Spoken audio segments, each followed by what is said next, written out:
Hi everyone, welcome back to another episode of Everyday English Talk. I'm Sophia, and with me is my lovely co-host Maya. How's it going, Maya? Hey, Sophia. I'm doing great. I'm super excited about today's topic. It's one that everyone can relate to. Yes, today we're talking about village life versus city life, keeping pets, and we'll also share some great tips for improving your English speaking and listening skills. And of course, we'll teach you some useful words and expressions along the way. So grab a drink, get comfy, and let's chat. All right, let's start with this question. Do you prefer village life or city life?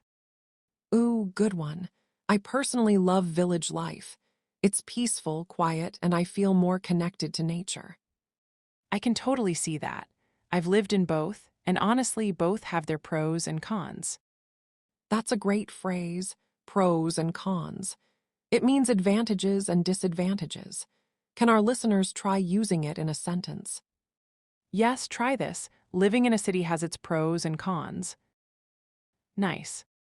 So, Sophia, what's something you like about city life? I like that the city is dynamic and full of opportunities, jobs, education, entertainment. But yes, it's also crowded and noisy. And in the village, people are often more connected with their neighbors. There's a strong sense of community. So true. But in cities, you often have more diversity, people from many cultures, languages, backgrounds. Let's take a moment to highlight some key vocabulary. Pros and cons, advantages and disadvantages. Dynamic, full of energy and change. Community, a group of people who support each other. Diversity, differences in culture, language, and lifestyle. Now try this speaking task. Say one sentence comparing village and city life using the word community. Ready? Great. All right, let's switch topics a bit. This next one's fun. Sophia, what do you think about keeping pets at home? Ah, pets, I love them. I think dogs are the best. They're so loyal and affectionate. I agree, but I also think pets come with responsibility. You need time, energy, and care. That's true. Some people worry about allergies or the mess, but I think the emotional support is worth it. Exactly. Many studies show that pets help reduce stress and loneliness. Let's give a few more useful words here.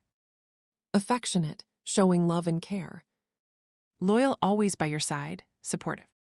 Responsibility, something you have to take care of.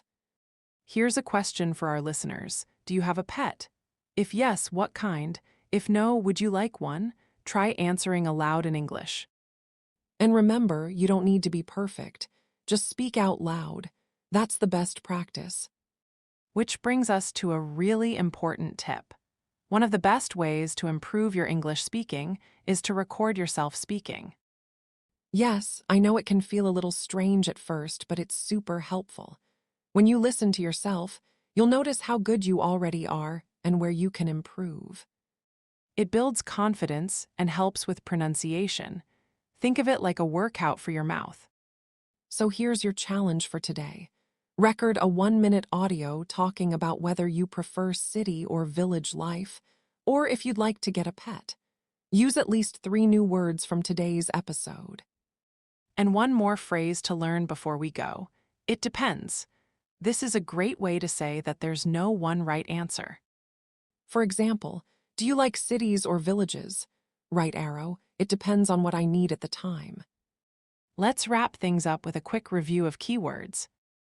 Pros and cons, dynamic, community, diversity, loyal, affectionate, responsibility, confidence, and it depends. Before we say goodbye, here's a quote I love. Don't wait to be perfect. Speak English today, even if it's just a few words. That's so true. Progress comes with practice, not perfection. Thanks for listening to Everyday English Talk. If you enjoyed today's episode, don't forget to follow, subscribe, and share it with a friend. And let us know in the comments, do you prefer village life or city life? And what's your dream pet? We'll see you in the next episode. Until then, keep learning and keep talking.